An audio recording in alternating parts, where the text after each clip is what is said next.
us on our journeys across the solar system through the rings of Saturn, looking back at the pale blue dot, and incredible panoramas on the surface of Mars. This is the first time we've been able to actually capture an event like the landing of a spacecraft on Mars. And these are pretty cool videos.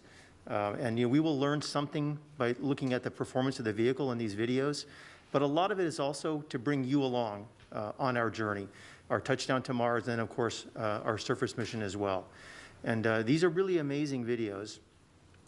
We all binge watched them over the weekend, if you can call a 1-minute video binge watching, but we watched it many, many times, and it's really fantastic. And just to show you how far we've come in the history of JPL, I want to show one image. This is from Mariner 4 in 1965. So this was actually the first data, first images sent back from Mars by Mariner 4, and that was hand-colored by the engineers according to a code, kind of like a paint-by-numbers painting. And there it is, the first color image, hand-painted.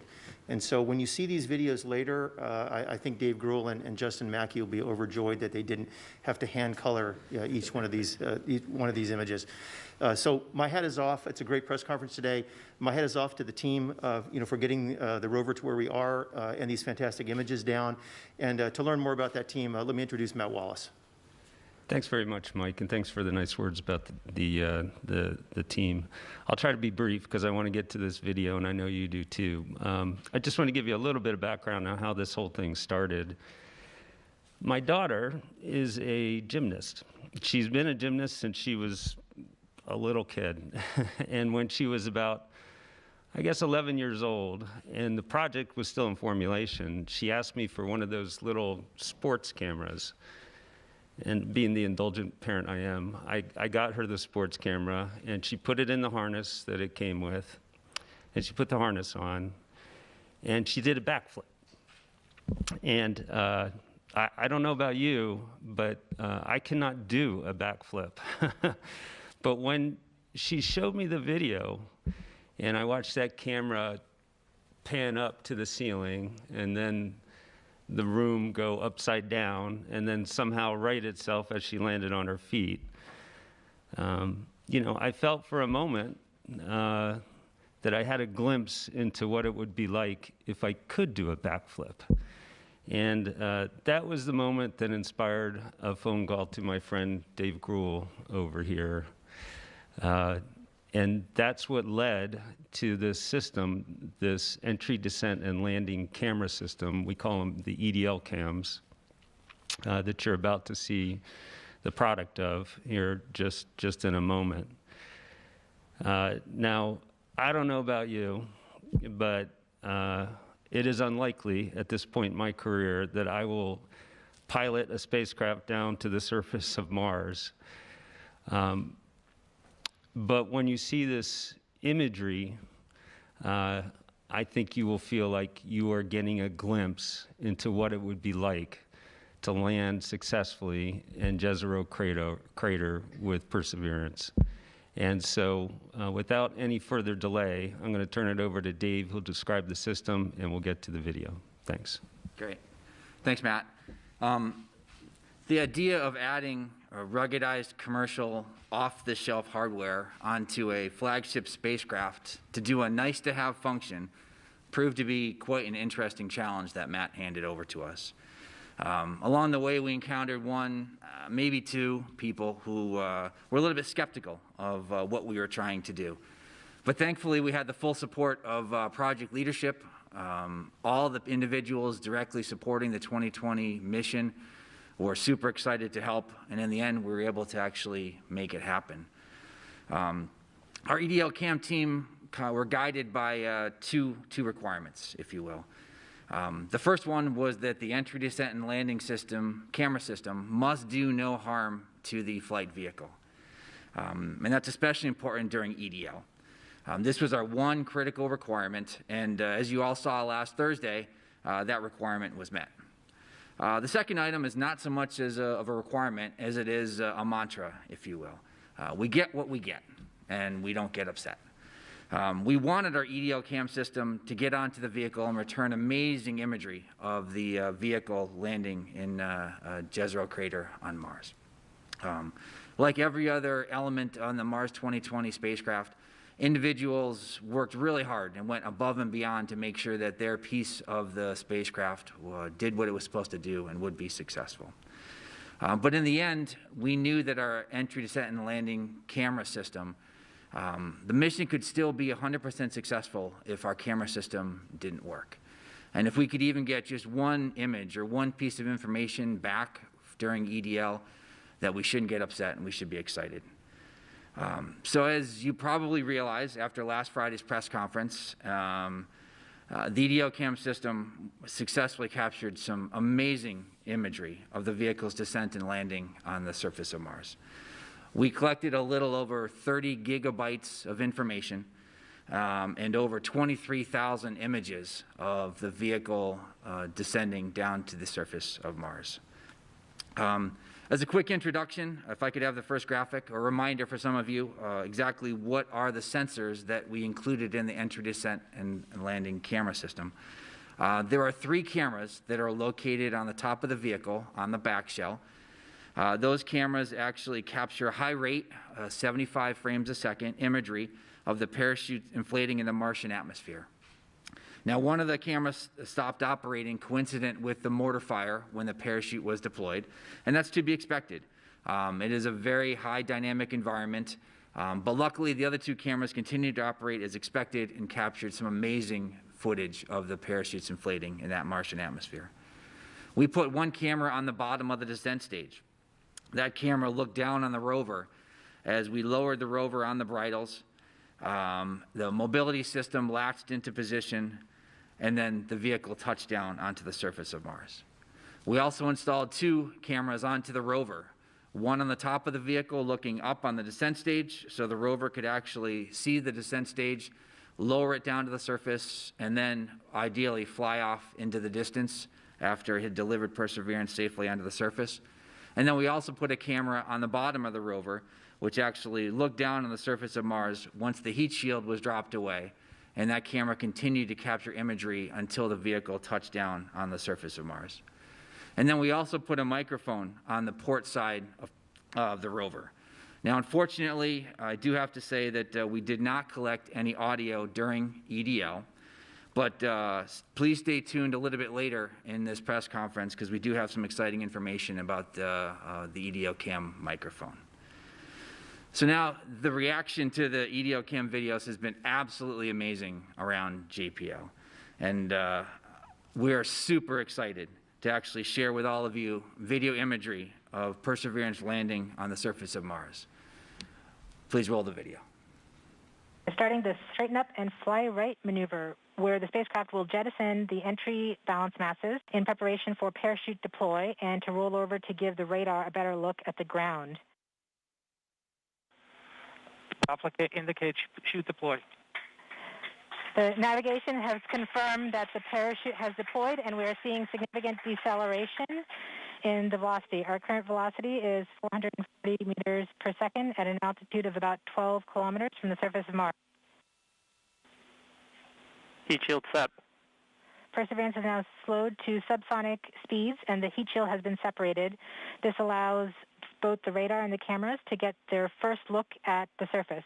Current velocity is 145 meters per second at an altitude of about 9.5 kilometers above the surface.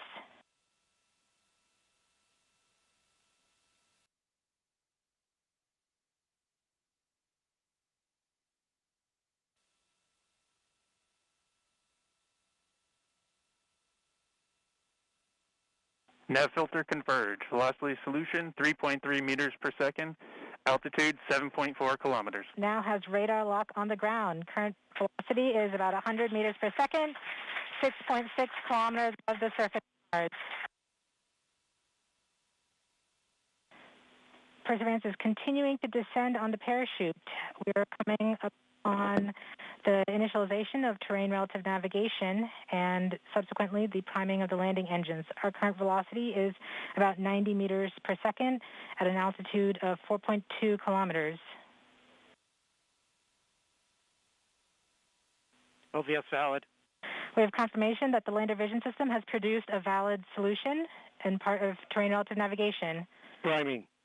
TBA is nominal. We have priming of the landing engines.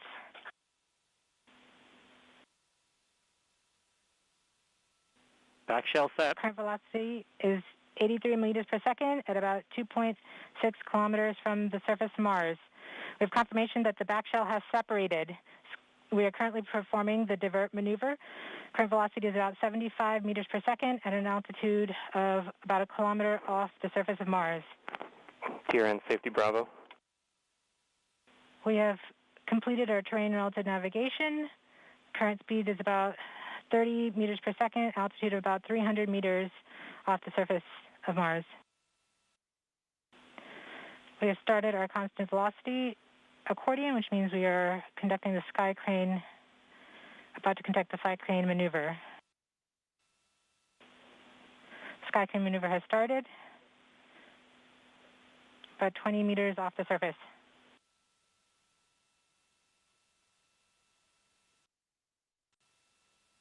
We're getting signals from MRO. Tango Delta. Touchdown confirmed. Perseverance safely on the surface of Mars, ready to begin seeking the signs of past life.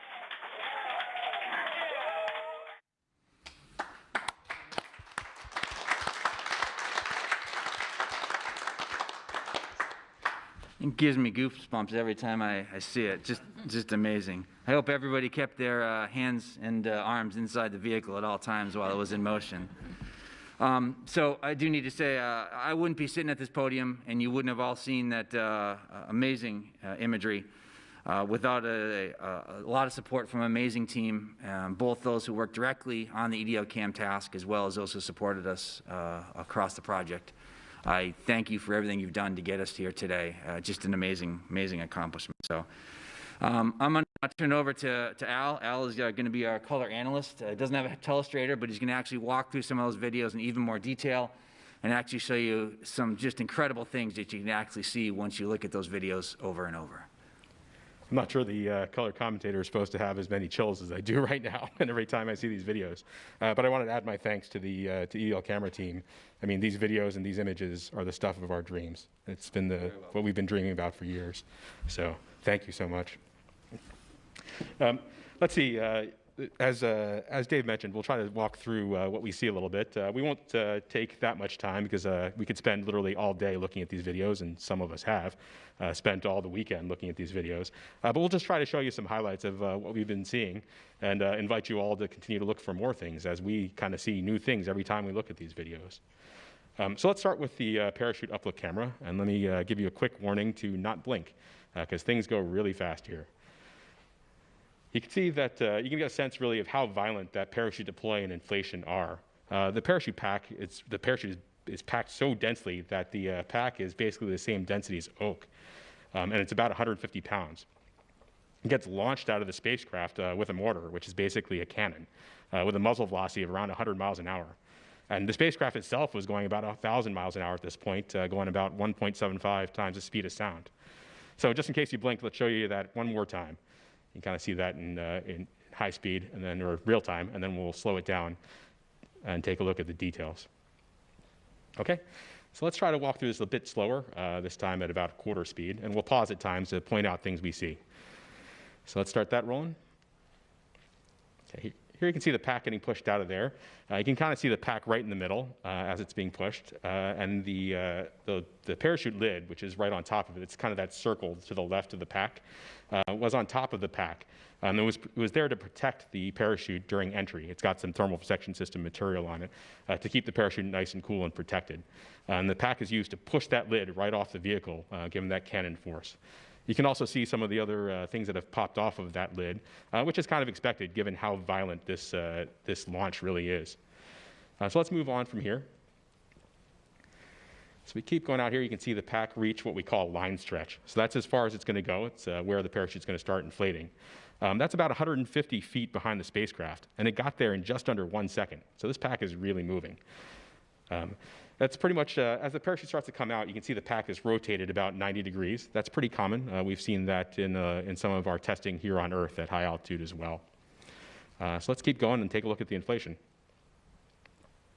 So that inflation really looks textbook. It's nice and symmetric. The parachute opens in only about 7/10 of a second, again, really fast. There's no evidence of tangling of the lines, which is great. There's about 2 miles of lines in the parachute system, so the fact that we don't see any evidence of tangling or any kind of other misbehavior is great news. And I'm sure we'll be studying this video for many, many years and picking it apart frame by frame. And of course, we have a second camera on board as well that recorded this launch and inflation of the parachute. You might notice the pattern that's on the parachute here. Distinct patterns are useful in helping us determine the clocking or orientation of the parachute.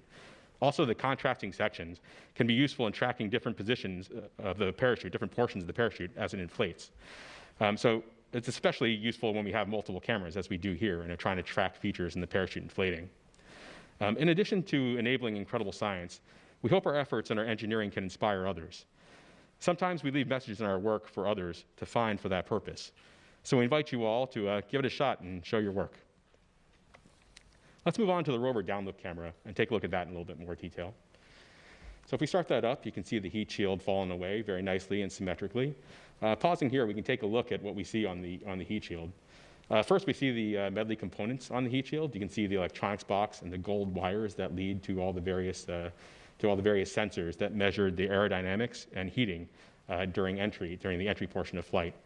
We can also see some white flecks in different places, both on the heat shield and free flying, which are likely frost that accumulated on the heat shield. That heat shield is really, really cold during cruise, so it's not at all unexpected to see some of that frost appearing on the heat shield on the inside. You can also see something we didn't expect to see if you kind of look at the 4 o'clock position on the heat shield or so, towards the middle, somewhere between the middle and the edge. One of the springs that helped push the heat shield off seems to have come loose. It doesn't, it's not much of a big deal, but it's definitely not what we expected. If you look at the other 8 springs, they actually are where they're supposed to be, all around the edge of the heat shield. There's no danger to the spacecraft here, but it's something we didn't expect and something we wouldn't have seen if we didn't have the camera system to show us what was going on. So let's keep rolling here. We can see that the heat shield basically stays in the same orientation as it flies away from us. It'll come back into view in a little bit. But this is great. This is kind of what we expected in terms of the aerodynamics of that heat shield. It doesn't tumble or do something weird that was unexpected in flight. So that's very useful to have this video to show us that. So in the interest of time, let's skip ahead to about 15 seconds before backshell separation. So starting this video here, you can see that the spacecraft is rocking back and forth while hanging under the parachute. This rocking is less than it was earlier in flight, but pretty much what we expect. There, that white flash was backshell separation, and you can see us throttle up and begin our divert maneuver. You can see the vehicle's turned over, so we're actually beginning to fly east. And that's why you can see the delta over there. As it maneuvers eastward to the eventual landing site, it actually passes over the field of view, will pass over the landing site, and then kind of overshoot it a little bit because it's got to stop that horizontal divert that we did. You can see everything's nice and smooth now that the engines are under control, that on-chute parachute rocking is gone. So here we are, slowing down and stopping, and we're coming straight down on our eventual landing site here. You can see that as we really begin to slow down here, you can see the engines as we get lower throttle up there and stop us here. And you can see it beginning to push all that dust around on the ground on the 2 sides. That shaking there is the rover deploying and the mobility during sky crane. And here we are coming down, and that rocking motion of the rover we'll see in other videos. But that settles down right before we hit the ground in a nice, safe, flat spot. There doesn't appear to be too much of concern that's right below us. So that was the rover's view looking down. Let's take a look at the descent stage view looking down as well during that sky crane portion of flight. So here we go. The rover begins to drop away from the descent stage, and that's the first part of mobility deployed. You can kind of see here right before we pause that the mobility kind of shook a little bit in that first deployment. Here you can see the bridles that are hanging down from the top of the picture. Those are what's supporting the weight of the rover below the descent stage. And if you look down toward the left, the bottom part of the image and toward the left, you can see that gold umbilical. That's what's transferring all the information between the rover and the descent stage, including this video. This picture is coming down from the camera up on the descent stage down to the rover through that cord, in addition to other information that's going back and forth. So as we keep going here, you can see the bogey deploy. That's on both sides of the mobility back. You see those wheels, the back 2 wheels on either side swing down. That caused a little bit of rocking of the rover as expected, but you can kind of see that kind of settles out a little bit right as we enter that plume and dust cloud. as we get down and touch down. And the video ends at touchdown, of course, because the camera that's taking this video is about to leave this area in a hurry on that descent stage after we cut it loose from the rover. So now let's take a look at the rover upload camera. So now staring up at the descent stage from the rover. So here we go. We got a really close-up look at the descent stage, and we can start rolling that. You can see the descent stage as the rover begins to fall away from it, and see the effect of that rover wobble from the mobility deploy. So pausing here, the first thing that most people will probably notice is that there's no plumes or no visible smoke or anything else coming out of the rockets at the corner of the descent stage. And that's expected. Hydrazine isn't a combustion reaction when we burn it. The exhaust products are nitrogen and hydrogen, which are clear. So we expect the plumes to be clear. That's what we see in tests here on Earth as well. So I can promise you those engines are on, though. One thing you can see in the Earth testing we do is that the thrust chambers of those engines get kind of hot and glow pink. And you can kind of see that in the engines here, especially if you look at the engine at the very top right of this image.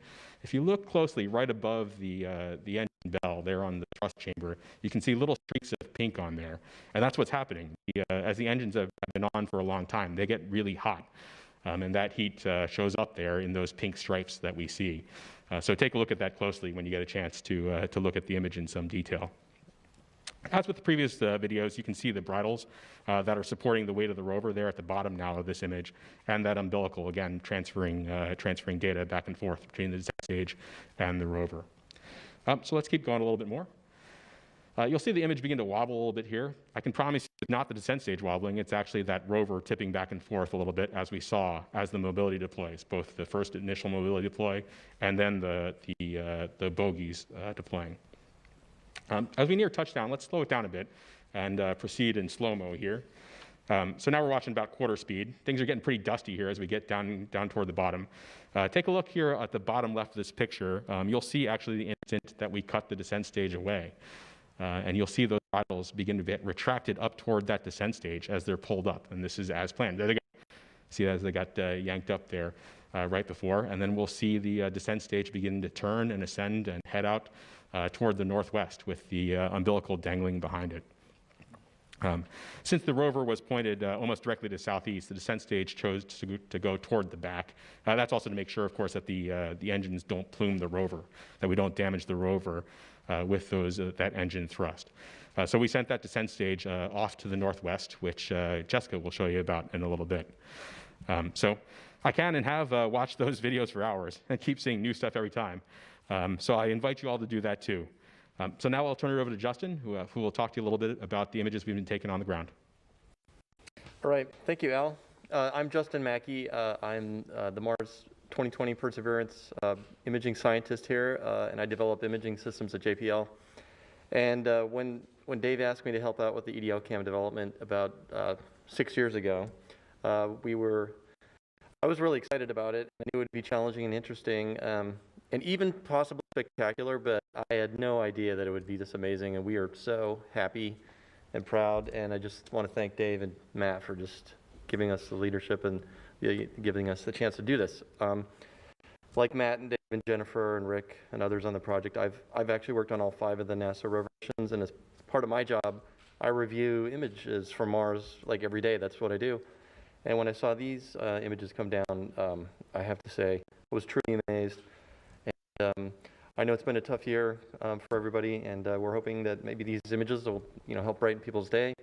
Your smartphones and make them your screen backgrounds and things. I'm just really happy that it all worked out. So now we're on Mars, and I'm going to talk a little bit about what we've been doing over the weekend. Over the weekend, we deployed the RSM, and if you go to the first picture, there's a picture of the remote sensing mast, the RSM, which is that mast on the rover, and you can see the navigation cameras up there, the left and right navigation cameras, or nav cams as we call them. This is another new imaging system that we've developed here specifically for the 2020 mission. These cameras represent a pretty significant advancement over previous imaging systems that we've flown. These are 20 megapixel color cameras with very high resolution and wide angle lenses that we use to basically map out the surface as the rover drives, and then we use these images to do planning and things. And so the first thing we did after we deployed the mast is we started imaging the surface. So the next slide shows one of our first images from the cameras. This image is actually in low resolution mode. So it's 1/4 of the full resolution of the camera. So it's been shrunk down. But you can see right there the vista that we're seeing. This is the rover, obviously, on Mars, and you can see some of the material that landed on the deck. But everything looks in good shape, and so we're using these images to inspect not only the vehicle, but the surface around us. The next slide shows the view down towards the surface. You can see the wheels there. This is the same surface you just saw in the EDL cam videos. You can see some of the scouring that the rocket plumes did for us, clean it off, make it nice and clean so we can take pictures of it and dust it off for us. The next slide shows a view looking out towards the south, and this just an amazing scene here. This is it. This is Mars. We're here in our place that we're going to be exploring over the next months and coming years, and it's just really exciting to see. These scenes look familiar to us. They look Earth-like in a sense. You see the mountains back there and the rocks and things. It's just it really is the surface of an alien world, and we just arrived. You can also see some more scouring there over on the right. The next image looks over towards the west. You can see the delta out there on the horizon, and again, more scouring from the rocket plumes. And then we take all of these images and we stitch them together into panoramas. And so that the next frame shows the full panorama from the nav cam stitched together. We're still working out the calibration and things, so this is approximate color, but it just gives you a feel for the vista here that our new environment that we're going to explore, and we're hoping everyone will join us in seeing these images. Today we're going to be releasing a whole slew of raw images. It's been a fire hose of data, basically. We have thousands of images already from the EDL cameras, nav cams. You've seen the HAZ cams. And so we will be putting those out on the website today for people to download and process yourself, or just look at the great pictures, find your favorite picture, and make it your screen background. And then the last image that I just wanted to point out is the first image, one of the first images from the Mastcam Z camera. This is another next generation imaging system on the rover. Jim Bell is the PI. I'm the deputy PI for this, working with our industry partners, MS Cubed, down in San Diego.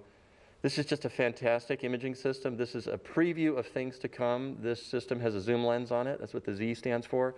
And we are going to get incredibly high resolution photos from this imaging system. I just wanted to point out a few things in this picture. On the far right, you can see those cables where they had been cut in the video that you just saw. So there's kind of a close-up of that. And then just in the middle, to the left of that black instrument, that's the rover upload camera. That's the camera that actually took the video of the sky crane as we were coming down. And then in the bottom of the frame is the Mastcam Z calibration target set. There's two of them. There's the circular one with the shadow post, and then the color chips on the bottom. There's another cal target in the back. That's the SuperCam instrument with our partners from Los Alamos and in France. We're going to be commissioning SuperCam over the next few days. And then finally, just as a teaser, I'll point out that there is a little antenna there to the right on that box, the center right. That is the helicopter antenna. It's a helicopter base station location. And preview of things to come. We're excited about that as well. So with that, I'm going to turn it over to Jessica to talk about latest status. All right, thank you, Justin. I know you can attest firsthand to being in the control room and the excitement that everybody has been experiencing, seeing all these images from the surface. And as they come down, we're immediately sharing them and everybody clapping and smiles all around. So, great camera suite. So I am happy to report that Perseverance is healthy and continuing with activities as we have been planning them over the first few sols on the surface. To date, which is really only just 3 sols of activities and one more, and coming up later this afternoon, we've executed 5,000 commands. So lots of instructions to the vehicle for her to perform, and having everything come back exactly how we've been wanting it to with respect to our health checkouts and our instrument checkouts. So things have been going well. A couple key highlights. So we have fired and released our launch lock restraints to allow mechanisms to be deployed. We saw the remote sensing mast, but one of those also being the high gain antenna. Now, this is important for the high gain antenna to be deployed because it increases our uplink rate to the rover, and so it will allow us to send higher volume of instructions to Perseverance and allow her to perform more involved activities over the days to come. Additionally, with respect to our communication, we have established a strong communication link with all of our relay orbiters and our partners, the Mars Reconnaissance Orbiter, the MAVEN Orbiter, Trace Gas Observer, the TGO, and Odyssey spacecraft. And so we thank those teams and are happy to be able to use those assets to relay all of the information that all these beautiful images that we are looking at today. The remote sensing mast motion checks were nominal and as expected, and all of our instruments have gone through their initial checkouts, and we're happy to report that they are all performing nominally and as expected. Now, when I say nominal, it really means fantastic, because we can't wait to continue to use this payload suite.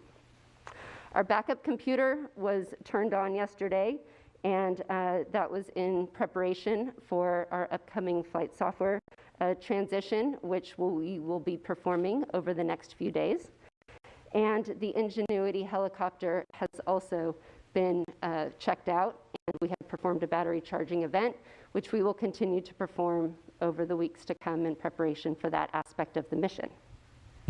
But looking ahead, we are excited to be on our surface flight software. This is a much more surface capable, a lot more capabilities for the surface mission as part of this flight software load. It will take us a few days to transition, but once we're on that load, it will allow us to do further in-depth checkouts of the instrument, as well as deploy the robotic arm and exercise some of the turret items that you see in this image. So you can see that we have our coring drill in the center, our Pixel and Sherlock instruments mounted to the side, and that black tank is to support the gas dust removal tool, which will remove dust from the surfaces that we will be inspecting later. So coming up here, the wheels, if you noticed in the image now, are off to the side. We will be performing a wiggle. We'll straighten those up. We'll do a short drive. And as I mentioned, deploy the robotic arm, and then continue with further in-depth checkouts. So we are very excited to be happily on the surface and exercising our system and looking for what's ahead. So going back to our partnership with the larger Mars spacecraft and science teams and community, we're really excited that the MRO spacecraft, Mars Reconnaissance Orbiter, and the HiRISE team was able to find our hardware on the surface of Mars. And so if you see in this image, if the next pop-up, you can see that we have the descent stage, the parachute, and the heat shield all here in this image. With a few stats here, the descent stage is about 700 meters away from where Perseverance is on the surface. Parachute is about 1.2 kilometers, and the heat shield about 1.5 kilometers. And so it's very exciting that we can see all these different components now that we've landed on the surface. And as a special treat, the HiRISE image was able to actually acquire the entry, descent, and landing event from their perspective, and we can never have enough images of this activity, and so this is a fantastic view. But I'm going to send it back to Dave here. He, as part of this suite, we have one more surprise, or one more gift, I'll say, that we've been able to receive from this package. Over to you, Dave. Thanks, Jessica. So I think we probably have overloaded your visual sense for a little bit. So we're going to do something a little bit different, and I'm going to have some fun here for a second, too. So I'm going to get rid of this.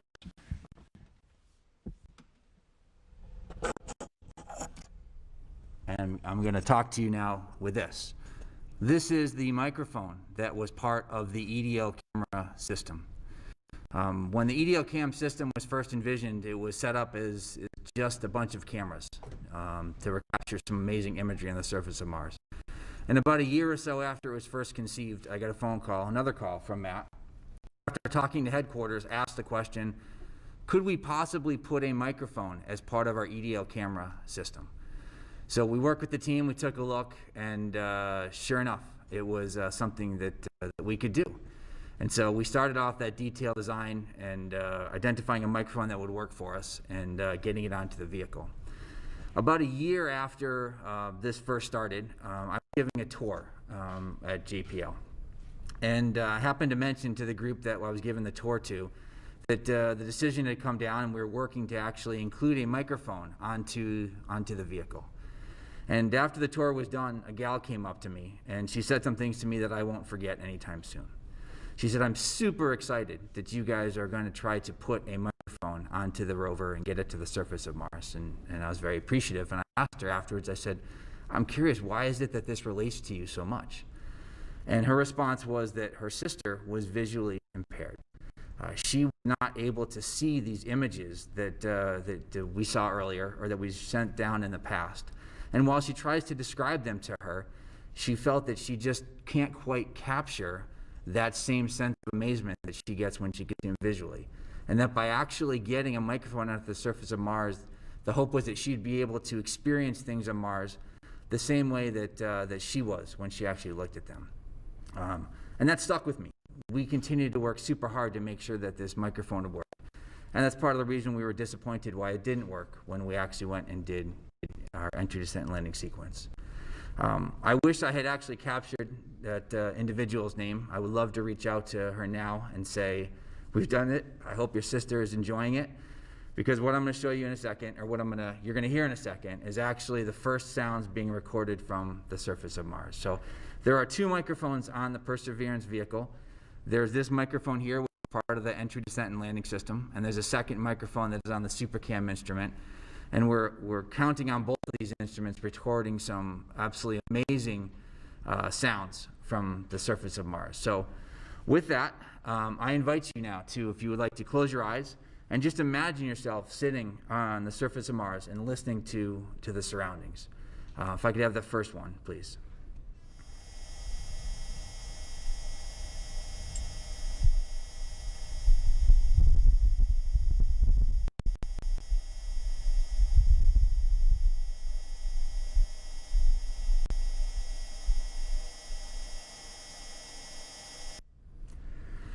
So that gentle whirl that happens in the background, that is a noise made by the rover. But yes, what you did hear 10 seconds in was an actual wind gust on the surface of Mars, picked up by the microphone and sent back to us here on Earth. The analysis indicates that was around a 5 meter per second type of a wind gust. So we can sit here now and actually tell you that we have recorded sounds from the surface of Mars. So we have a second one, which basically further reduces the noise of the rover, so you can just hear what the wind would sound like on Mars. And once again, I invite you to sit back and have a listen to what it would sound like to be on Mars.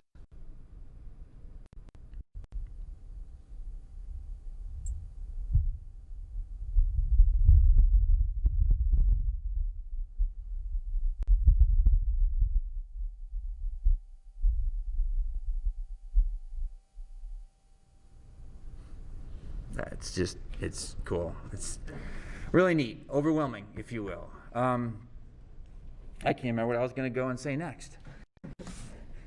So we're looking forward to doing some amazing things with the microphones going forward. We need to work with the ops team. There's some great science that they're looking to do. We're hopeful that we continue to use these microphones, both the SuperCam microphone and the EDO cam microphone, to capture sounds, perhaps the rocks interacting with the surface. SuperCam is going to use theirs to get some great data of them zapping rocks. So as you've heard and will continue to hear, we're just beginning to do amazing things on the surface of Mars. And now Ken is going to talk to you a little bit about the science that we've done to date and what they're looking forward to doing as we continue to move forward. Thanks, Dave. And I'll start by just taking this opportunity to say to Matt, Dave, Al, and everybody else on this fantastic team, thank you for the ride of a lifetime. That is just incredible what we've seen today, and what I'm sure we'll continue to see as the mission unfolds. So with all the focus on these spectacular videos and audio, we wanted to make sure to remind you that there's plenty of science going on already, with hundreds of team members poring over every new image. So if we can get the first of those images, as you'll see in this NavCam frame, we start with what may seem like very basic observations: light rocks, dark rocks, holy rocks. That's holy with an E. We use these very generic terms at this early stage until we have more data that allow us to test our hypotheses and make more confident interpretations. Follow along with the mission, and you'll see that this is a theme. As we get closer, our view of Mars continues to resolve and a coherent story emerges. Next image, please.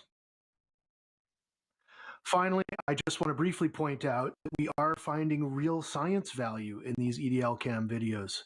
Here you can see a beautiful new perspective on the Jezero Delta. And if we can get the next image,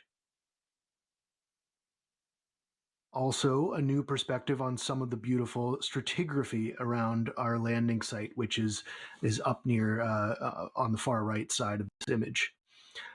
So now, to put all of this in context for us, I'll hand it over to Dr. Thomas Zurbuchen. Well, what we've seen here today is really nothing short of amazing. You know, and perhaps you've had moments like this before. Some of you have told me that I was too young to remember, but they had a moment like that, for example, when they observed the first landing on the moon. They had moments like that where it felt that we took a big leap, not just in this case because of at JPL or at NASA, but a big leap as humanity. Of course, it's a leap that was enabled by work over decades, and on this mission for close to a decade. So what's possible today, or what feels possible, is different even than yesterday. It's how it feels to make history, and that's how I feel today. I'm so moved by this. Wow.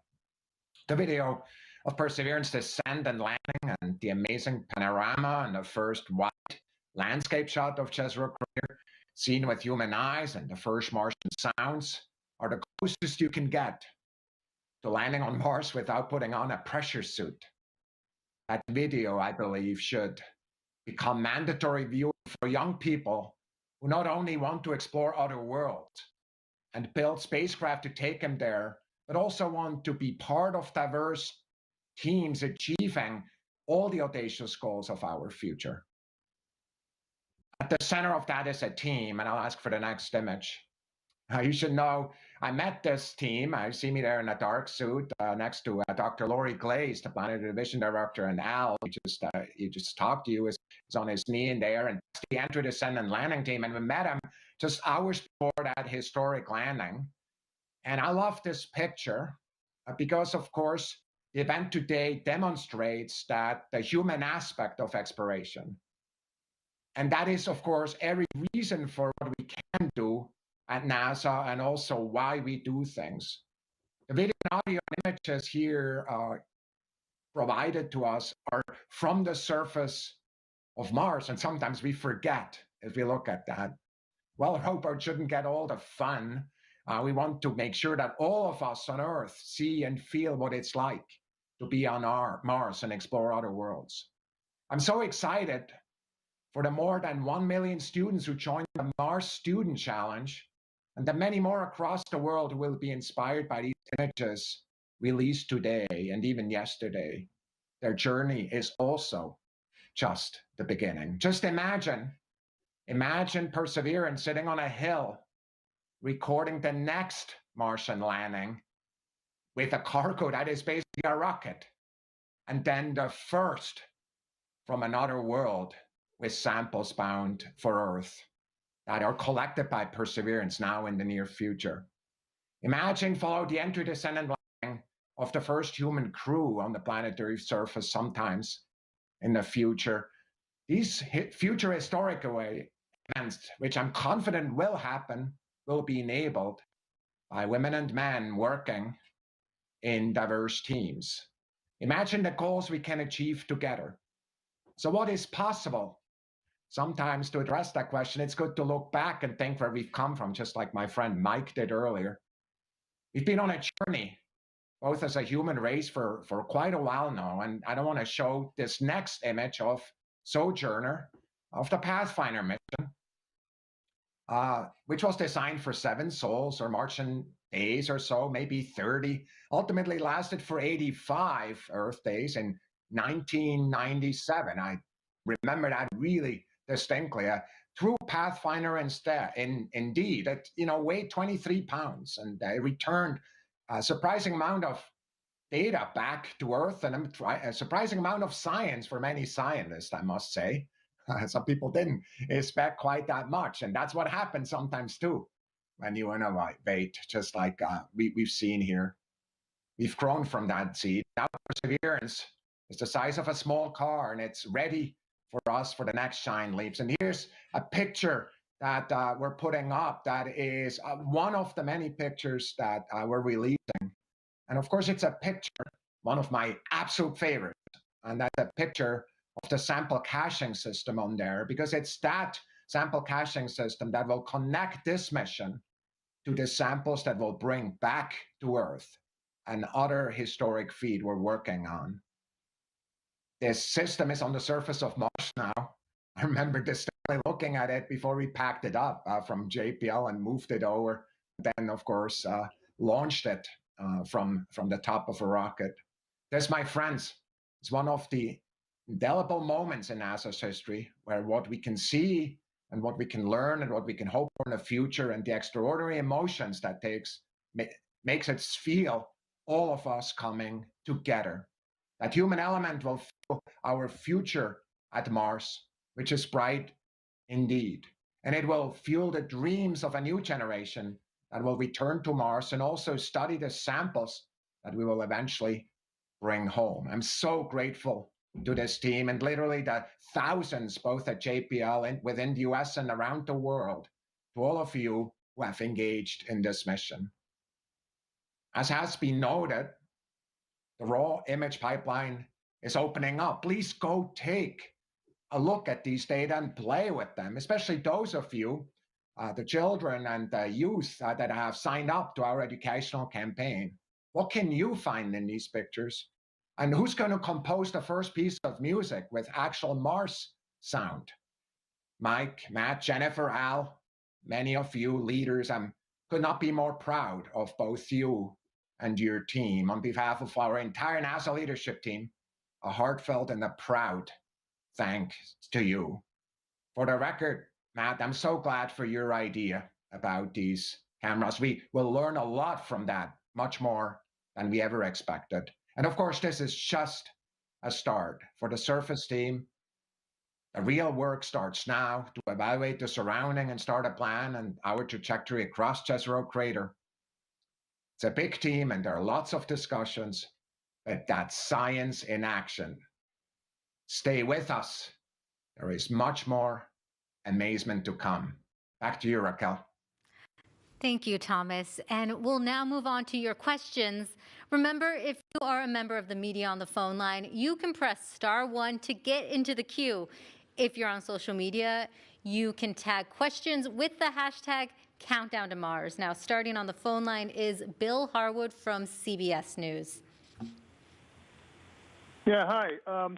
I guess this is for Al or maybe for Matt. I mean, other than the loose spring you guys saw in the heat shield, is there anything at all in that video that looked off nominal? I mean, you know, it looked like it was almost textbook. And I'm not saying that just to, I don't know, give you free praise, but I didn't see, you know, I don't see anything like that. So is there anything?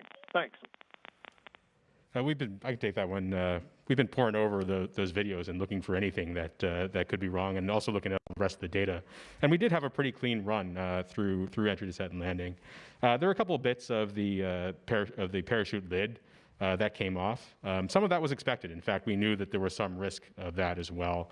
And there was, if you look at the video, you can actually see a chunk. That's the radome. It's a cover for one of the low gain antennas we used during cruise and also during part of EDL. That came off. We had hoped that it wouldn't, and we tried to restrain it a little bit better, but we knew that it was a risk that it might. So that's something we noticed that's on there as well. There's a couple other little things that we've been taking a look at, but I think you're in general right that the entry, descent, and landing system behaved as expected, and it did what it had to do, especially given, and a big shout out to the terrain relative navigation system, which put us down in the safest spot that was available to us. The places that we had to choose from weren't great if we didn't have something like terrain relative navigation. So yeah, the landing system worked great. Great, thanks, Al. And up next, we have Marcia Dunn from the Associated Press. Yes, hi. Wonderful video. I'm just wondering, did the JPL team get to see snippets coming down of the video, and then, or did you have to wait until this 1 minute video was put together? What was the reaction when you first saw the video and laid eyes on it? And for David, why do you think the mic didn't work during descent? Thank you. I can say a couple words about the first part. I had trouble leaving this mission support area this week just because I kept waiting for every little bit of information to come back from, particularly from these cameras, but from the vehicle in general.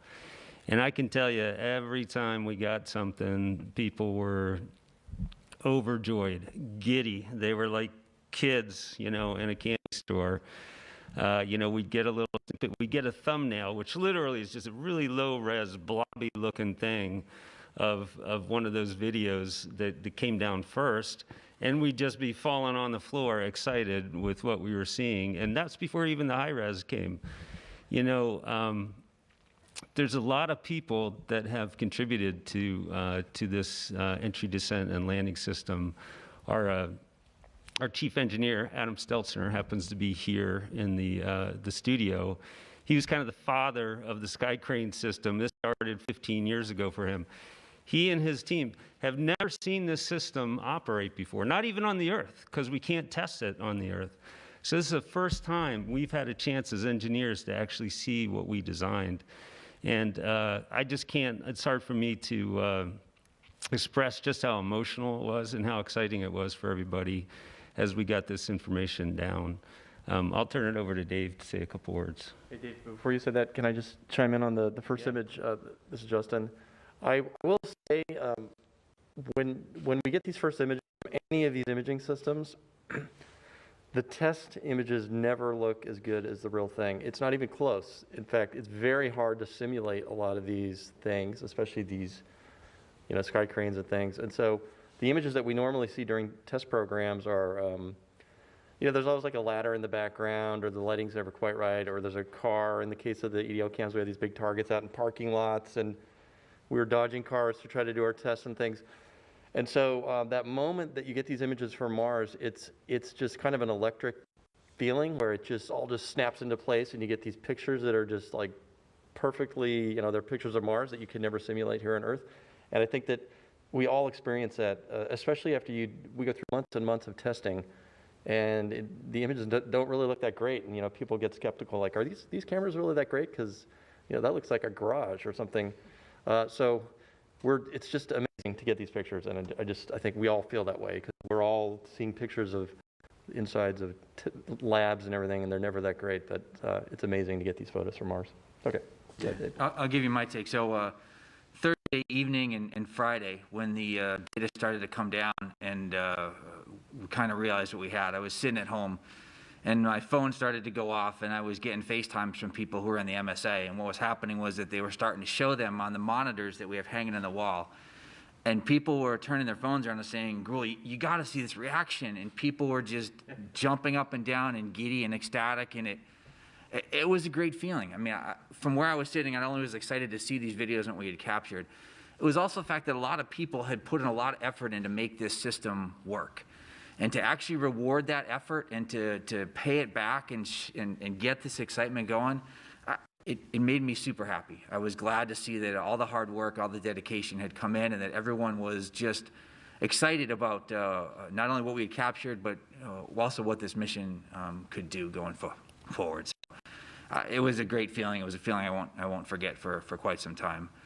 And then regarding the question about the microphone, we started to look at it. What we think happened is that there was a communication error between the device that is responsible for digitizing the analog signals that the microphone picked up and then passing them back to the computer that actually stores all the data.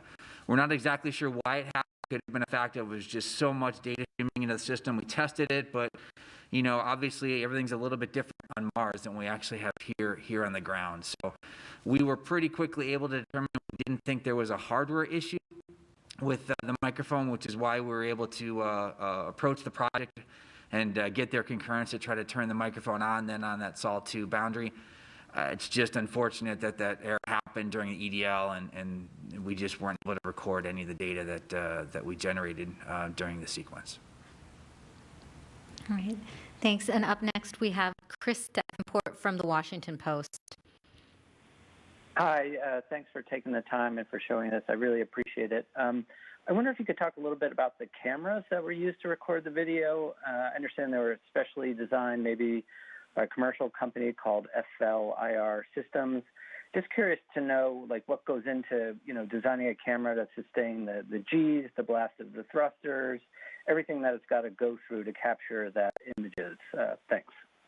Okay, so the cameras were originally purchased from a company called Point Grey, which was then bought out by FLIR. And I can tell you that the modifications we made to the camera were minimal. This was not a camera specifically designed for use on Mars. You can purchase the same camera off the internet for whatever applications you might have for it. The only things we did is we actually added some bonding material on the inside to try to make sure that in the dynamic environment of launch and then that mortar fire event that I talked about, that the camera would continue to operate. And then we had to swap out a couple pieces on the inside because in the vacuum of space, they had the ability to outgas material. And if that material deposited itself on the detector, then we wouldn't get the clear images that we actually got. But other than that, it was not specially designed for use for this application. It is a commercial off-the-shelf camera. Thank you. And up next, we have Michael Sheets from CNBC. Hi, congratulations again on capturing stunning footage of this landing. I'm curious on two aspects. I mean, one, Adam Seltzer, you know, you guys had said that in 15 years since he really engineered the sky crane, he never actually seen it in operation. I'm curious what Adam thinks about seeing this work on another planet, and secondarily, how this informs and how being able to actually see the landing informs future missions, even as NASA looks to one day land astronauts. You know, what does this really teach you about trying to get people on the surface of Mars? Well, let's see. Adam's not up here, but I can channel him for just a moment, perhaps, and tell you that. You know, this is a thrill of a lifetime, I think, not just for Adam, but all the people that contributed to this architecture development back on Curiosity. I remember when we first briefed this system, you know, with the supersonic parachutes and the, you know, multi-body systems, and we're going to lower this thing on a tether, and people just looked at us like we were insane. You know, and Adam and his team, of which Al was part, you know, they kept at it, and they explained why it made sense. They explained why it was robust. They explained why it would work. It was not easy to build, I will tell you that, as the flight system manager on Curiosity. But once you build it and once you test it, it's something that really is designed inherently to interact with the uncertainties that Mars throws at you. And so I think being able to see his system operate like this, you know, in high definition, landing at Jezero, you know, it doesn't get too much better than that, I don't think. So I'm going to throw it to Al. He can maybe say a few words about the types of technologies and information that we have on the technologies on the system and information we got getting back from EDL and will be getting back as part of our reconstruction activity that feed into the future. Yeah, I mean, I think we can talk about a lot of things. I mean, but as Matt mentioned, you know, as a fresh-faced kid, when the Sky Crane was invented, and I was in that room, and it's amazing to see it finally in action. Even though we knew it worked once, we didn't know for sure it was going to work again. And then for it to work again, and then for us to see it is incredible. And just starting with the Sky Crane there, you can see some things that I think are going to be useful to the future. One thing that's, of course, of a lot of interest, especially as we start landing bigger things, is the Plume ground interaction. The interaction between those rockets and what they're doing to the ground and how they kick things around. And we've got great video of that here this time, both from the Rover download camera and the descent stage download camera. We can see how those, how they create those scours and stuff gets pushed together and creates a sheet underneath the Rover. We can see that all occurring. So that's super useful. The parachute stuff too, one thing we didn't show necessarily here is that the parachute upload cameras, the two that we got, are at 75 frames per second. So we can see that inflation, that only occurs in 0.7 seconds, in less than a second, and see that snap open and look at all the details of how it unfolds and how it's symmetrically inflated. And all those things are very useful for future missions, both whether they're landing more things in people or stuff and then people. SRL, other missions are going to use, future missions like the sample retrieval missions, are likely going to use things like parachutes and rockets, of course.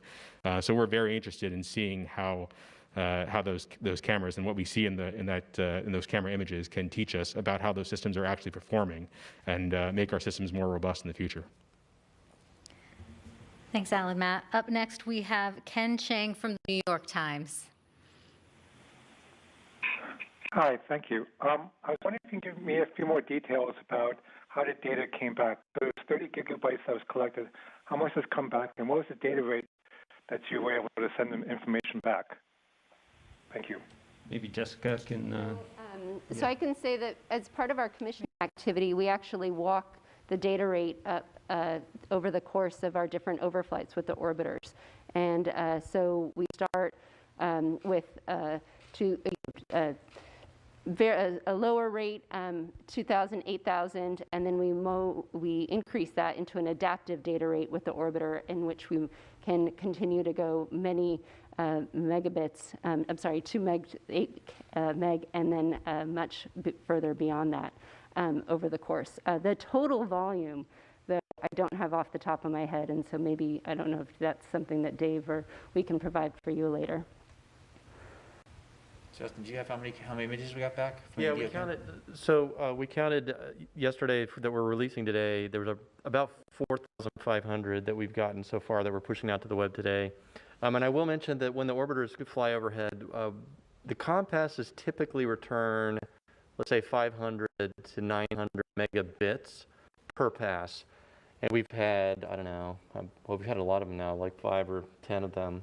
We've typically had about 2 to 3 overflights per night, and it does vary. The rates I was referring to are the communication rates from the rover to the orbiter. And then once that's collected, then we're anywhere from, some passes will be smaller, 80 to 100, and where we've had other passes which have been significant amounts of data up at 700.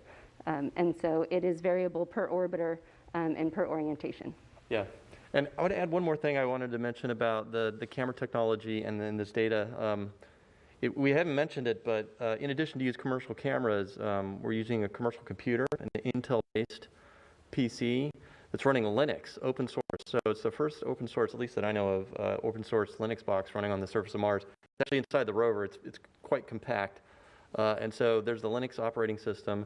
And we compress the video using FFmpeg, which is another open source tool. So thank you to the open source community for allowing us to use your amazing software. Appreciate it.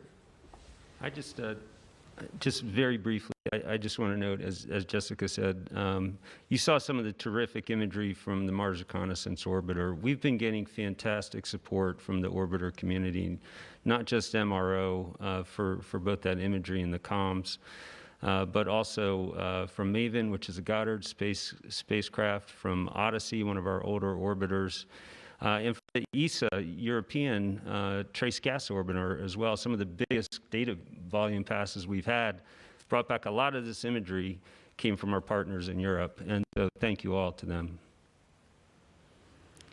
Great. And up next on the phone lines is Mike Wall from space.com. Thank you all for doing this, and yeah, it's really amazing video. Thanks for sharing it. Just a question for Dave. What do you anticipate doing maybe with the EDL mic now that it's up and running? Do you see it having any kind of diagnostic uses during the deployments of the robotic arm and sort of like the instrument checkouts and so forth? I mean, what do you see it doing aside from recording Martian wind and the sound of the dirt under the wheels and so on? Thank you. Yes, we've had a lot of discussion about how we might be able to use both the EDL cam microphone and the super cam microphone to do those type of diagnostic stuff. I mean, the ops team right now, I don't want to speak for Jessica, but they're focused on getting the system deployed, and capturing noise of that is definitely not the first priority. They need to focus on getting this vehicle ready to perform some amazing science. But that doesn't mean in the future we could not sit down and discuss the possibility of capturing audio files of an actuator as it actually spins on the surface of Mars.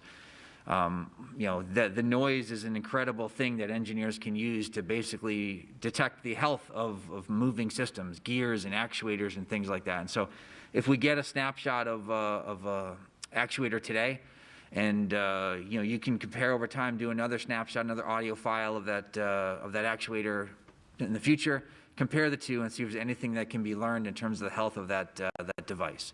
Now, with that said, I do need to remind everybody that the microphone that's in the EDL camera system, just like all of the cameras and other hardware, is off-the-shelf hardware. It is not designed to live in the hostile environment of Mars. It gets down 120 degrees plus below zero at night, and then it warms up significantly more in the day to, minus 40 or something like that. So those temperature cycles and that cold temperature are going to significantly limit the life of these devices. They're just not designed to last for long periods of time. The SuperCam microphone might continue to work. It actually is designed a little bit more for this particular environment. It can last longer. So I think, as you heard, I think Dr. Z mentioned earlier, we're always surprised by how rugged and robust some of our items are, how long they actually last. They continue to operate far longer than we designed them. We've gotten pretty lucky over the last couple of days. Perhaps we'll get lucky and the hardware will continue to operate on the surface of Mars and allow us to do those type of diagnostic things in the future. I don't know, Jeff, you want to add anything more about how you might consider using them? Well, I can say that application was one of the things that we had projected and tested, and wanted to make sure that even though this was a capability that was part of the cruise and entry, descent and landing software package that we're operating right now, we've also carried that capability forward into our surface software. And so assuming the hardware is good, we're open and ready to use it. Yep, and I will mention to the question, we actually have gotten requests from instrument teams wanting to turn on the microphone to observe their instrument functioning. MOXIE is one of the instruments. It's going to be generating oxygen, has compressors and scroll pumps and things. And they actually want us to use the microphones to do diagnostic acoustic measurements. So I actually think that this might become something that all rovers might want, because everybody knows that when you hear something squeaking, it's diagnostic. Maybe you need to check it out, and it tells you a little bit about how it works. And so we will find out how these get used. It's actually kind of exciting, and we're getting requests from the teams. So we're working to put those into the plan. Well, I'll just say I hope it does survive long enough so that we can hear those wheels crunch over the surface of the planet, because I think we would hear it. And I think it'd be great to hear that big rotary percussive jackhammer drill taking that first sample of a rock on Mars as well. I think we'd hear that also. So I'm hopeful that our little microphone will hang in there for some of those events. Great. And up next is Lisa Grossman from Science News. Hi, thanks for taking my question. The video is amazing, and a lot of it looks a lot like the animations that you've shown before the landing to kind of advertise this. Excuse me. Going forward, how will you distinguish the video that is the real video from the animations to kind of make it clear to people what they're looking at and keep them from getting confused or not be fuel for conspiracy theorists saying we haven't actually done this? I guess I could try to take that one. I mean, I think we should label very clearly which ones are from Mars and not. I think it's clear to a lot of us, but I think you're right, given the way that the animation's been pretty good. You get a sense for how that could be confusing. I think we should label them going forward. Now that we have this kind of video, we should be clear about what's real. What a great problem to have. Exactly. I mean, it's an amazing problem to have. Justin, do you have anything, any thoughts? Yeah, I can attest to it's real. It's actually real. I know because I know the data very well. It's stunning and it's real. And that was our thought too when we first saw it. We're like, wow, this looks like doesn't look real, but it is, and that's what's so amazing about it. And you know, I know I've seen some of the video games are getting pretty good. You know, if second glance you look at a sports game and it looks like it's real, but it's fake. But this is actually real stuff, and that's why it's so exciting. And I actually just want to say, for those of you that want to go watch the videos, personally I like watching like quarter speed or even slower because there's so much detail in there that anyone who's done animations knows that would take a lot of time to do. And it all happened so quickly, and the camera cut everything, and so that's how we know it's real because we know so much about these systems. But there's just so much detail that's one way that you could look at. But yeah, there's one other thing I forgot too. I remember early on MSL when they started coming up with the animation for Curiosity's landing, we had a discussion about the plumes actually coming out of the descent stage, and the fact that they were clear and that you wouldn't see them in real life, like you don't see them in the Rover uplook camera. But we thought that it would be that people would be expecting to see them in the animation, so they took some artistic license in putting them there. So here I can tell you now that hopefully our future animations will show the right thing and show the clear plumes like you see in the real video. Yeah, and the same comment for the exquisite detail on the Rover. If you actually look at every cal target's in place, every little twist, every tie, cable tie, they're all there. In the animations, you usually don't have that. When you get down to that level of detail, at least now you typically don't, because a lot of the things happen kind of last minute, and as the Rover's getting built and people slap things on and they're not in the drawing, so the animators don't pick it up. And that's another thing that's amazing about this video. Every single detail is in there, so encourage people to look at it. It's fun. Yeah. Thanks, Justin. It really is some beautiful detail. Now we have a social media question to take. Jerome on Twitter asks, on some pictures we can see dirt and small rocks inside the real wheel rim. Was this expected, and will it become an issue if more dust and sand is picked up along the way? Yep, I can speak to that. So it's not uncommon for us to have rocks and dirt inside the wheels, either from the landing event or as we're driving across the surface. You'll also notice on the deck, we also experienced some of that debris coming down on top of the Rover. And we design our mechanisms for these conditions, so we don't expect any issue with the material from the landing event or as we continue to rove across the surface. Thanks, Jessica. And right now we have a call from Eric Berger on ARS Technica. Yes, hi. Thank you very much for doing this. Congratulations on such a stunning array of photos and videos. Al Chen mentioned the dust earlier, and it was striking as the spacecraft got close to the surface how much was kicked up. It's a 1-ton rover. It's pretty sizable, but when you're talking about human missions, it's much larger. And so, what does being able to see this dust tell us about the challenge of landing future kind of much larger spacecraft on Mars? Is that something that you're going to have to account for, and if is it going to be a really significant issue to deal with? Thank you. Yeah, I think I can take that one. I mean, I think, as most people know, right there, as far as I'm aware, there are no landing pads on Mars or barges that we can land on, prepared places. So we're going to have to deal with, especially if we're going to use propulsion, we're going to have to deal with this plume ground interaction. And it's really difficult. It's difficult to get right, to get the modeling right, to get to understand it, or even to do a real test that shows a good impression of what you're going to come down on, especially when you don't know exactly where you're going and what the terrain is like. And what the ground properties are where you're coming down. So I do think this is a big challenge for us going forward. And that's why collecting this information here is useful. We can certainly begin to see how it actually behaved in real life and see how things began to move and what those scours are like. And then we have a vehicle that'll tell us what the ground that we happened to land on was like, and we know how we were commanding those engines and where they were pointed. So we have a rich treasure trove here of data that we can use to kind of get at that kind of challenge. Because I do think it's a big one, especially as we start to land heavier and heavier things with bigger and bigger engines. And up next on the phone lines is Joey Roulette from The Verge. Hey, thanks for doing this. Earlier it was mentioned that scientists are already pouring through the thousands and thousands of images, and I was just wondering what about the surface or the rocks that you guys have seen so far from these images are standing out, and kind of what has been interesting from a scientific perspective. Thanks.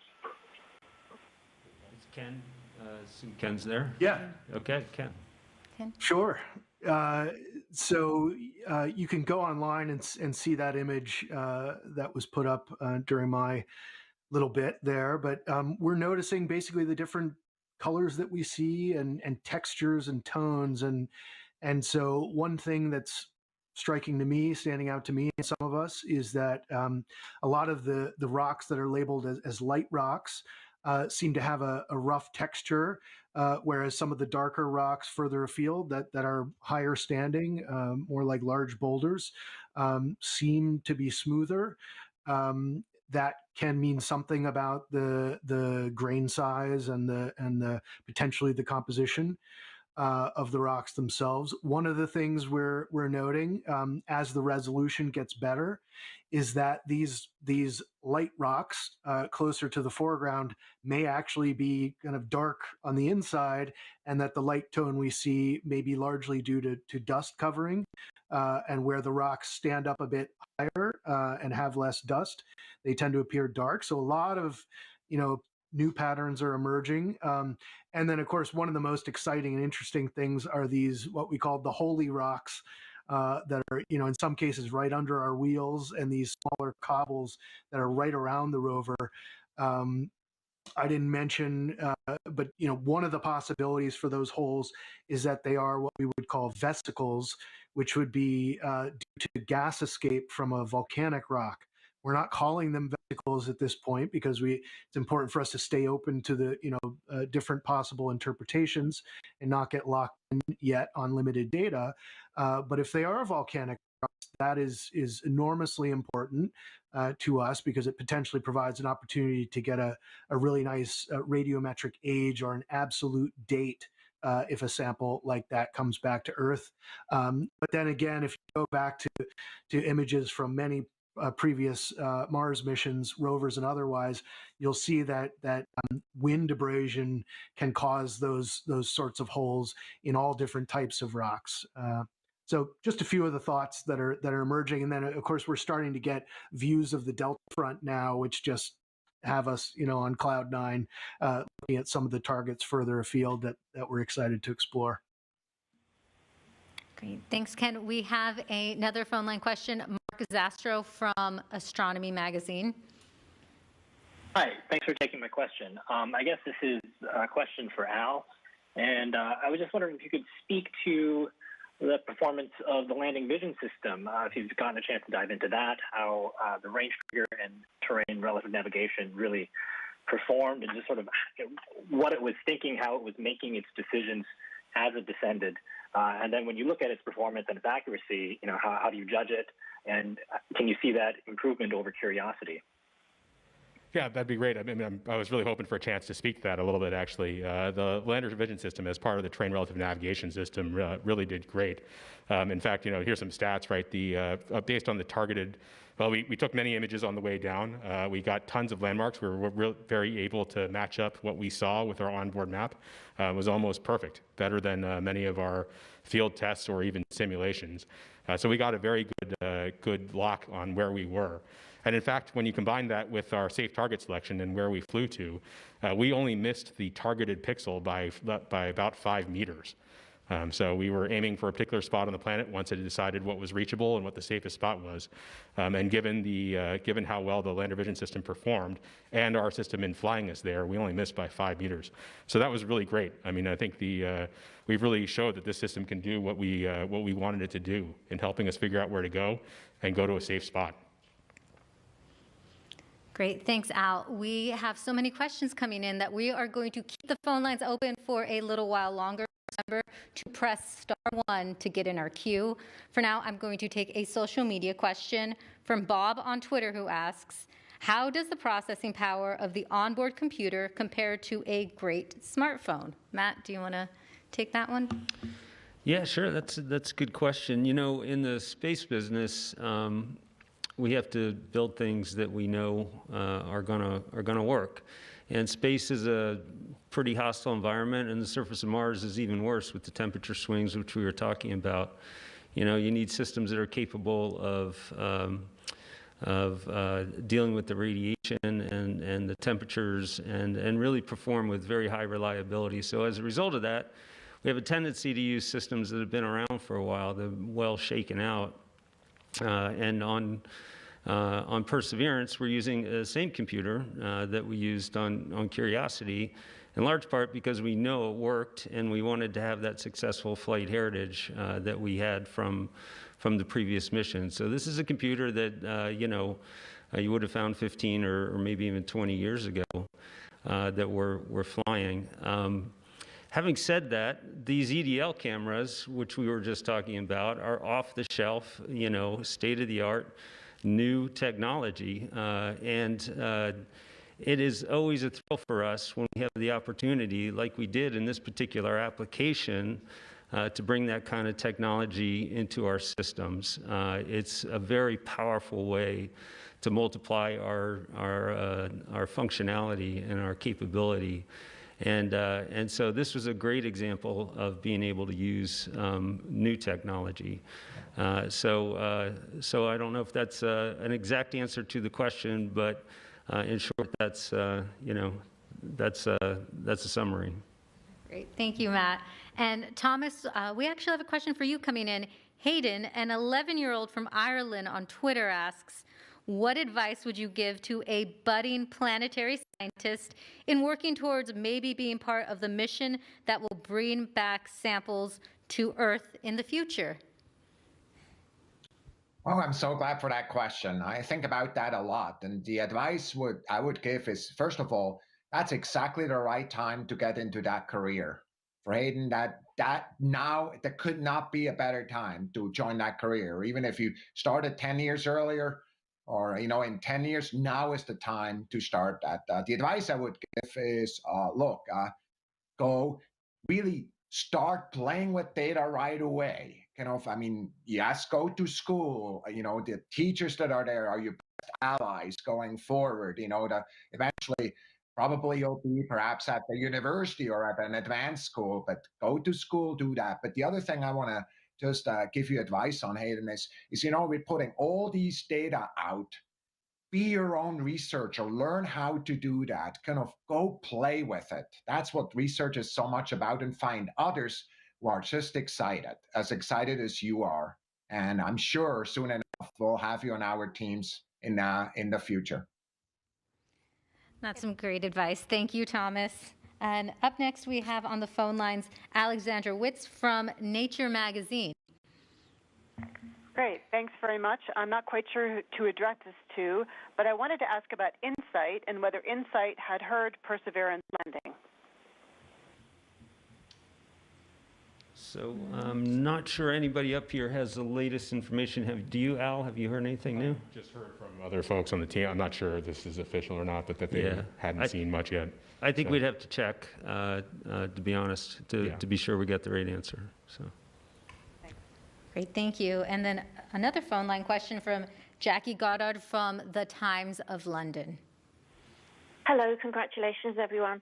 One of the most common questions that I get from readers who aren't generally a scientific audience but regular folks is, what is the point of spending all this money to go to another planet and explore it? And sometimes that's not even a question, it's a statement. There are cynics out there. Can you say why we explore, and how does humanity benefit from you finding out what you find out and doing what you do? Thank you. Give everyone who wants to answer time to answer. I can, or Thomas, did you want to? Thomas might want to comment. Yeah, why don't I get started and turn it over to you, Matt? Is that okay if I start? Matt, you good with that? Yeah, that'd be great. So frankly, I'm thinking about this question all the time.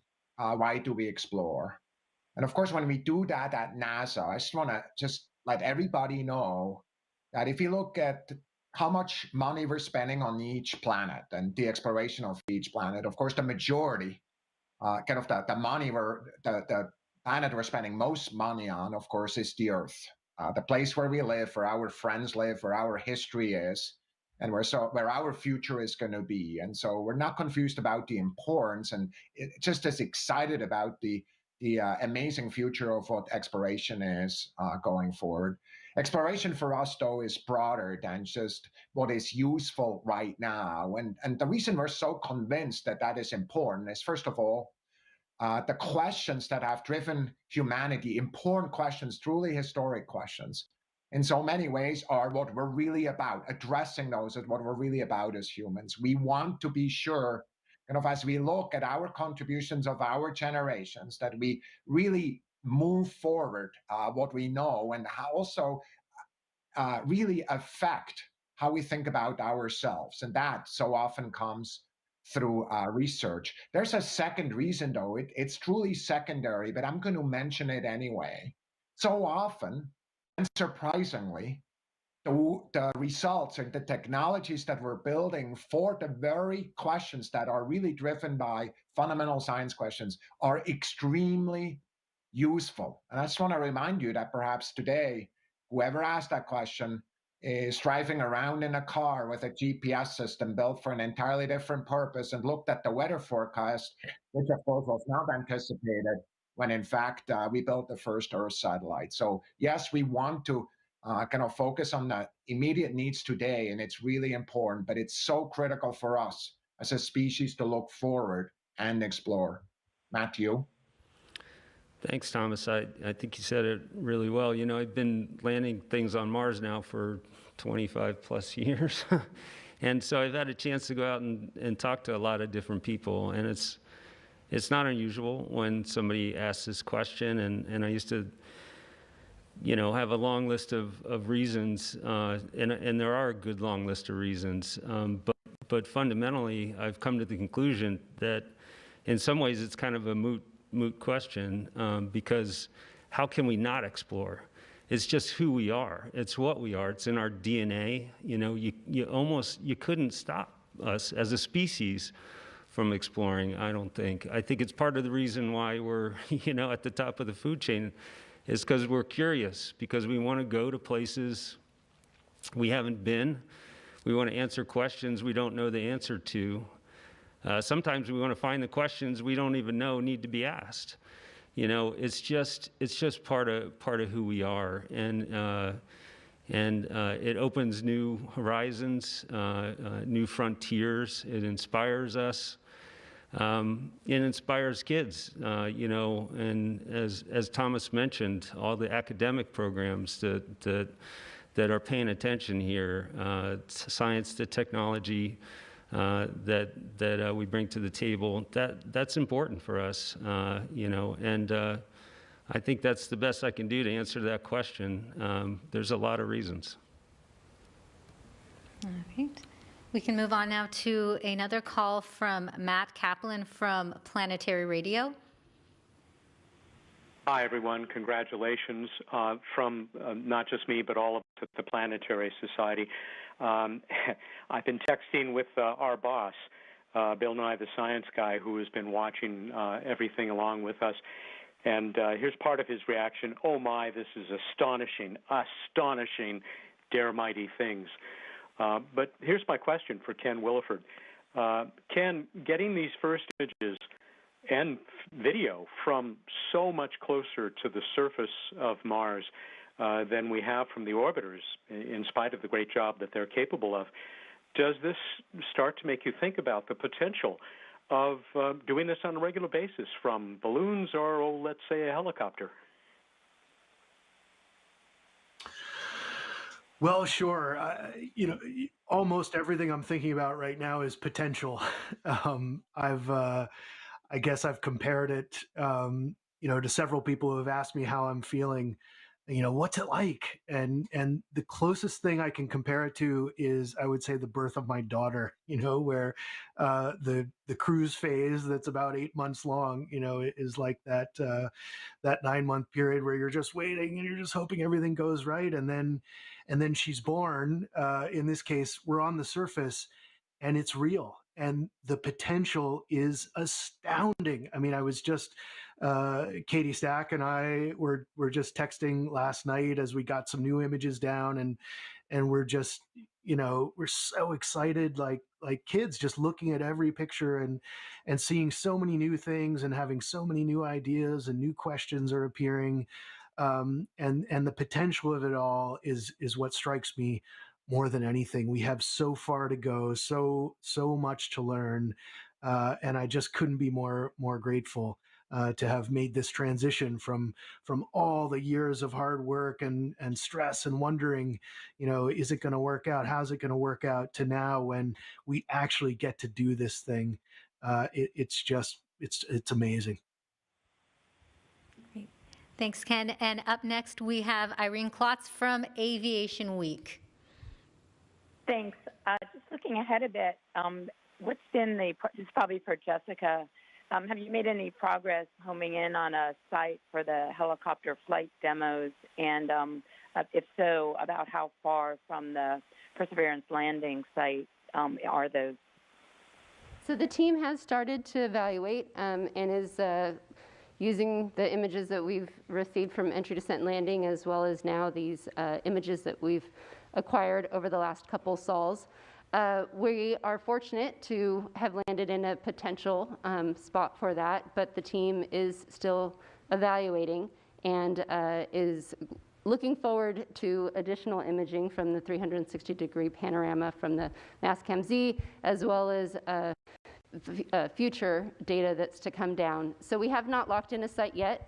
That will still be work for the team to go looking forward, whether it's here or a few hundred meters away. Great. And we have a social media question coming in. Jake, who is 12 years old on YouTube, asks, was there one point you thought that this would be impossible to do? That's a great question, Jake. There might have been many points when it felt a little impossible.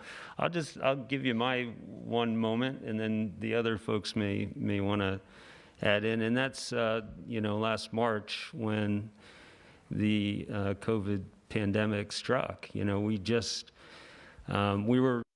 shipped the spacecraft down to Kennedy. Dave Gruhl, who, believe it or not, this whole EDL camera gig is not what he does for a living. He was our assembly, test, and launch operations manager, and he, along with his deputy, Art Thompson, were responsible for assembling the flight spacecraft, testing it, and getting it down to the launch pad for launch. That's actually what he did for a day job. So the pandemic struck about a year ago, and Dave and I and Art and others we're just constantly on the phone trying to figure out how to react to it and how to respond to it. I said it before, we didn't have a lot of margin, we didn't have a lot of time. We were figuring out a lot of things as quickly as we could, and our focus was shifted from trying to get the spacecraft built and tested correctly and staying on schedule for the launch, because if you miss it, you got to wait 2 years for these planetary launches to Mars. And suddenly our whole focus had to change to keeping the people safe and keeping their families safe as a #1 priority. And I wasn't sure, honestly, I wasn't sure we could do that. And I knew that if we couldn't keep them just as safe as they would be at home doing other things, that that could be it for us for this opportunity. We got tremendous support across the board from the institution. Here at JPL, from headquarters, Thomas and SMD, and we got through it. But that was the existential moment for me. That time right there, the first 3 to 6 weeks after COVID really hit hard. So, anybody else? Same answer. Yeah, exactly. Same answers. Okay. Yeah, I'll add to that. One of the things that's interesting about these jobs we have are we spend years. I mean, 7 or 8 years for me and all these guys. Years and years of work building, testing, making sure it's going to work. And I have to say there's some amount of stress involved when you spend 7 years of your career doing something and then it all comes down to like one moment. And for me, it's obviously like those first images that come from the cameras. Like, you really want that to work, like really, really want it to work. And you've tried everything you can do to make sure it'll work. And so, but it's definitely, we try to be open-minded about what could go wrong. We try to cover all our bases. And that's what's one of the great things about JPL is that there's a team of people here, really smart people. You go to these reviews to review your product and your designs. We call them withering reviews. You get a lot of tough questions, but that's one of the really JPL is a real gem of a place because we built this culture of always questioning what could go wrong, but hoping for the best. And it's a really interesting experience. I think we all share that. I will agree. I think we invite the feedback from each other and our reviewers to make sure that we are thinking about all the things that we need to think about and pushing ourselves to meet those challenges. And of course, you want it all to work, but there are some things that you worry that you didn't think about. But as a community and as a collective and as a team, we use each other to help make sure that we're covering those bases. I mean, the team really did persevere, and we are here today. Up next is Leo Enright from Irish Television. Thanks very much, Raquel. I just realized there's no doubt about it. 12-year-olds definitely ask the best questions. But if you'll forgive me for going geeky on this, could somebody talk to the traversability of Canyon de Chelly now that you've seen these amazing pictures? Do you think that you can just simply turn around the rover and head directly west-northwest, possibly right past the descent stage? Or realistically, are you going to have to go to the northeast, around Olympic, and then to Chamanfoya? I'm sorry for being geeky, but it's kind of a serious question. Can you move quickly? So I'll comment, and I'll let Ken comment also. We have spent, as we do in our development program, as we were mentioning, a lot of time in different conditions to evaluate the performance of our system. And one of the things that we did on this mission compared to other missions was to enhance that traversability capability with enhanced autonomous navigation and as well as processing while we're driving, so to increase our drive rates. Now, we have many more images still to assess in terms of evaluating our path forward, but I'll let Ken speak to maybe some of the areas that we are interested in pursuing. And what's really great is that we work together with the science and engineering team to evaluate those paths and what sort of terrain is the best for our system. Yeah, so it's a great question, and it's our major focus right now on the science team is answering exactly that question. What are we going to do? What do we want to do? Where do we want to go? And I'll say, first of all, we're so extraordinarily happy about exactly where we've put down, because we ended up right on this major geologic feature, this contact, we call it, between two differently mapped units. And so you see there's this sort of undulating feature that, this sort of obvious line that we're landed right next to, and that's the big contact. One of the major features we were hoping to explore in this mission, and it presents for us one of the big mysteries. I mentioned the possible vesicles. It gets down to one of the big questions for us early on is what is that crater floor made of, and are there igneous rocks there, sedimentary rocks, both? And there's a lot of implications for both. So what I would say we're probably currently leaning toward is exploring that contact, which would naturally lead us more, I think, to the second of the two options. But we'll see. We've got a good amount of time while the team does the commissioning and checks all the systems out. And during that time, we'll be digesting all those new images and doing a lot of strategic planning, evaluating different options, arguing amongst ourselves in the team. Right after this press conference is over, our first science team meeting post landing starts immediately after that. So we'll start talking about just those things. So we'll see. Great. Thank you, Jessica and Ken. Up next, we have Stephen Gorman from Reuters News. Hi, thank you very much. Can you hear me okay? Yes, we can. Yeah. So my question is, I have a question about the superlatives regarding the video footage of the EDL sequence and the audio of that gust of wind that was picked up on the Martian surface by the Microsoft. So I believe, is it correct to say that this video marks the first sort of moving footage of a spacecraft from that spacecraft, showing its descent and landing on the surface of another world, Mars or any world, I think, right? Be that including the moon or an asteroid or anything from that. And then secondly, is this the first sound recording ever made on Mars or any celestial object other than Earth, or just the first one that was made that's been played back on Earth? I was wondering if you could just clarify that. I can, let's see, on your first question, putting aside the Apollo program and the moon and just talking about planets, this is most certainly, I'm pretty sure, as far as I know, this is the first time we've been able to see ourselves, see our spacecraft land on another planet. And hopefully that answers the question that you asked.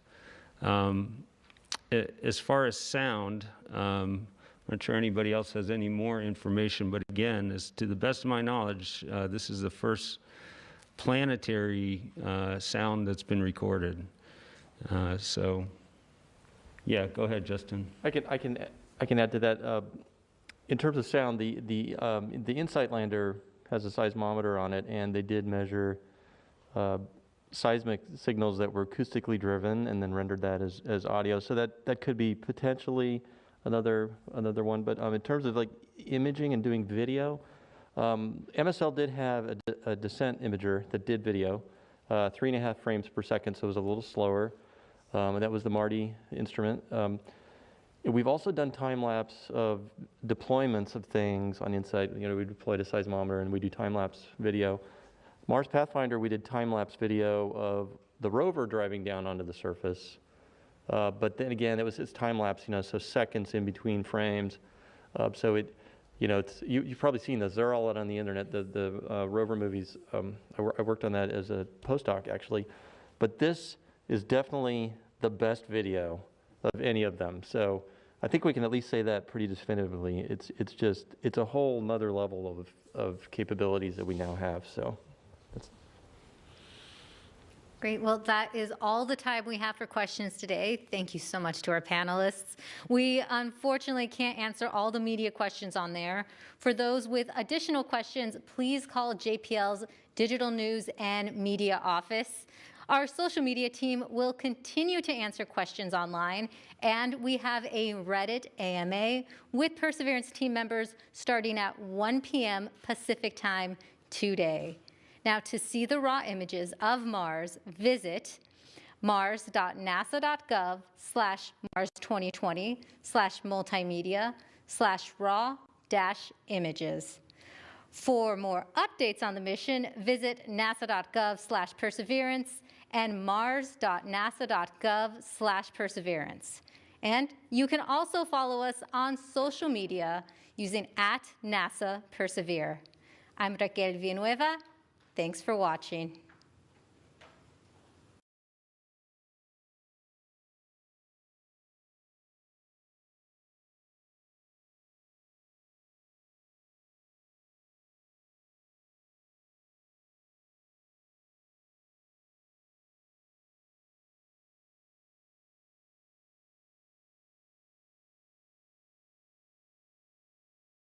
Deployed, and we're against deceleration in the velocity. Our current velocity is 440 meters per second at an altitude of about 12 kilometers from the surface of Mars. Heat shield set. Perseverance is now slowed to subsonic speeds, and the heat shield has been separated. This allows both the radar and the cameras to get their first look at the surface. Current velocity is 145 meters per second at an altitude of about 9.5 kilometers above the surface.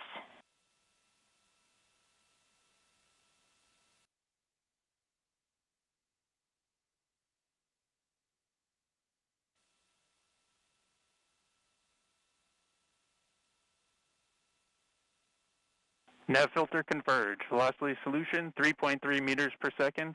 Altitude 7.4 kilometers. Now has radar lock on the ground. Current velocity is about 100 meters per second, 6.6 kilometers above the surface of Mars. Perseverance is continuing to descend on the parachute. We are coming up on the initialization of terrain relative navigation and subsequently the priming of the landing engines. Our current velocity is about 90 meters per second at an altitude of 4.2 kilometers. OVS valid. We have confirmation that the lander vision system has produced a valid solution and part of terrain relative navigation. Priming. TBA is nominal. We have priming of the landing engines.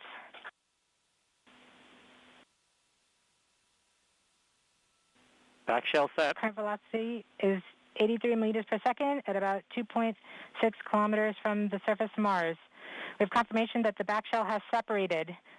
We are currently performing the divert maneuver. Current velocity is about 75 meters per second at an altitude of about a kilometer off the surface of Mars. TRN safety Bravo. We have completed our terrain relative navigation. Current speed is about 30 meters per second, altitude of about 300 meters off the surface of Mars. We have started our constant velocity accordion, which means we are conducting the sky crane, about to conduct the sky crane maneuver. Sky crane maneuver has started, about 20 meters off the surface.